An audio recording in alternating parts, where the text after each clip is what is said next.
wondering if you people could tell me what you're doing here today.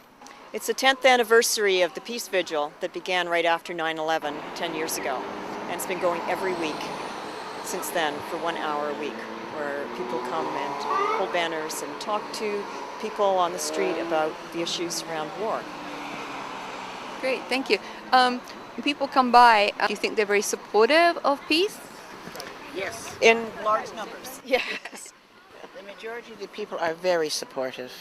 And they come and have their pictures taken with us, stand with the signs, take pictures of us. We get very few people who are against us. What about the people that say we need this war on terror because it makes us more safe? Well, we tell them, how safe has it made us? Things are not any better in Afghanistan now. It's worse in Iraq than it was before. So we just tell them that, show us where it's better. And if they try to tell us that it's a better situation for women, we say, well, sure, maybe in Kandahar, but nowhere else. Women aren't suffering. I understand you've been coming here for the last 10 years? Not me. Not you? No. I've been here for the last about 5 years. What keeps you coming back? I want peace in the world. Jane, I understand you've been coming here for 10 years now. Can you tell me what brings you back? Why do you keep on coming here every Wednesday for 10 years? Well, I keep coming back because there's a terrific group of people that come back with me, and their life experiences have been that this is the most important issue for them, to be against wars and more wars. And I come back because the people on the streets reflect that to us. In the 10 years that we've come, every week we get a different snapshot of public opinion. And it's an opinion we don't hear in the news. And the news is people from all over the world do not want wars. They don't want their children in wars. They feel the wars they've been involved in were useless, wasted human capital. And although people will sometimes go back to talking about, but what about Hitler? What the older generation doesn't understand is that was 60 years ago. Weaponry has changed immensely. Now every conflict in the world can escalate into nuclear, and now what we see is national budgets twisting their economies in order to support a lot of military spending, which could be going for other things. So what you're saying is the majority of the people on the street want peace? I think they have peace. Most people that we see in Victoria live pretty good lives, no matter where they've come from, because they've been able to get here. And so they are the privileged few. What they don't want is they don't want war. They don't want that to change. Now, we see that in a lot of countries where there are protests and people feel like they're not going to get an economic future that was like the previous one. But I think many people we talk to have actually been involved in wars or had their family members perished in wars, had been involved in the military. We've had high-ranking officers from various militaries come and say, we don't want war. People on the street don't want more war anywhere. They don't feel that wars are helping the planet. The pollution that comes from the air, or goes to the air, the water and the land. The war is destructive of the environment, number one, before it ever reaches people. But the disturbing thing for our generation is that we're seeing that the wars and the conflicts are disproportionately affecting civilian lives. And particularly today when we're talking about the 10th annual International Week of Protests to stop the militarization of space, we're seeing these weapons now above us. Maybe we don't care that a drone got some bad guy in Yemen, but the whole fact that the technology now is so far removed from civilians that people can make decisions, military decisions can be made thousands of miles away from where the actual conflict is. yes, we've still got soldiers on the ground, and in 10 years, Canada lost 150 great people. That's really a small casualty list for 10 years in conflict. We've had people on the ground, but the scary part is now civilians can be targeted individually by drones. And the whole concept of having nuclear weapons in space, I mean, the game is over at that point. Who's got the button on those? Yeah. And nobody knows how many Afghanis or Iraqis have been killed.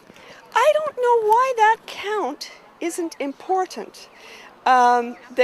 We hear, the Iraqis, we heard 500,000 people at one time. Then we heard, no, it's 1 million. Well, who knows? Nobody's, as you said, is counting those. And we're appalled at the loss of life, that now it doesn't seem to be even anything that should be considered. And the sale of weapons, Canada is so involved in the sale and development of weapons. We hear people say, oh, I'm just doing the technology part. I'm not shooting the gun. Well, gosh, it seems that, we're all little cogs in this wheel. And I think one of the reasons I come back every Wednesday is because this group of people thinks, yeah, we're little cogs.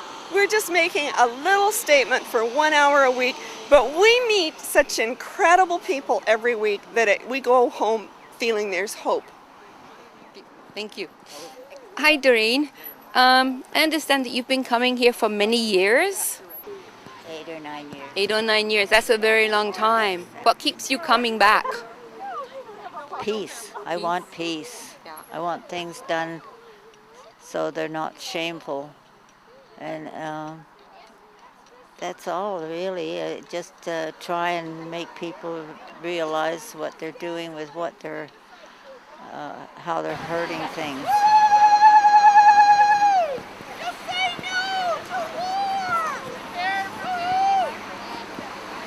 I'm wondering if you folks would like to tell me what brought you here today.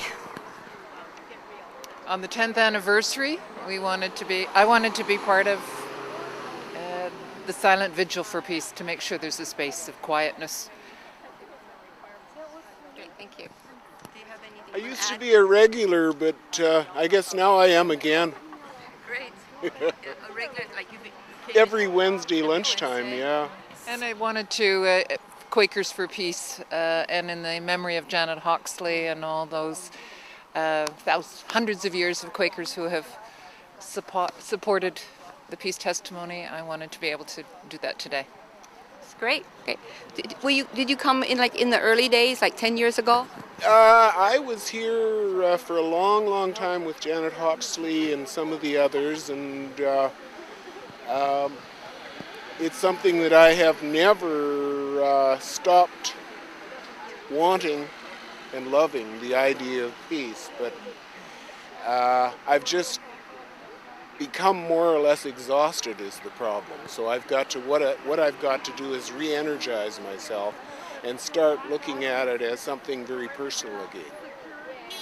And I was certainly encouraged reading about the protests in Wall Street and New York City and many of the other places, which apparently there were as many of them as there were Tea Party protesters, but they're not covered by the mainstream media until fairly recently. And I thought, okay, today this is one small thing we can do in Victoria, is to stand here with those who have for 10 years stood here every Wednesday for an hour in silence for peace.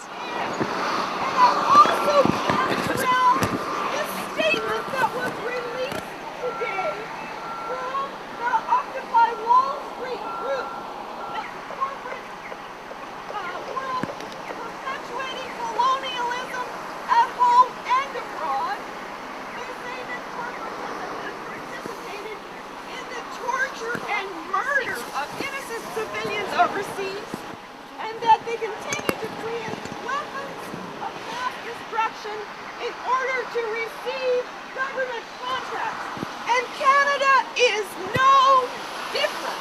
You only have to watch CPAC to watch them line up at the trough and wonder where the next war is going to be. So thank Thank you so much, friends, for coming and joining us today. We have a debt of gratitude to the Victoria Peace Coalition, which came out here like a flash when 9/11 happened. We're the group that stuck around, and when in October, this week in October, 10 years ago, when Canada decided it needed to support the bombing of Afghanistan. And now nobody can tell us why we're bombing in Libya. I mean, they don't even bother discussing it. We don't know what we're doing there. So we got to get a grip on these people. And I think the Occupy Victoria group, which is starting up, there are 3 of them over here if you have a chance to talk with them. And there are Occupy groups all over the world starting. So we today are doing something all over the world about keeping space clear of weaponry, drones. I mean, they got, what's his name over there in Yemen with a drone? He was first. First they came for him. We have to stop it before they come for us. Thank you so much for coming.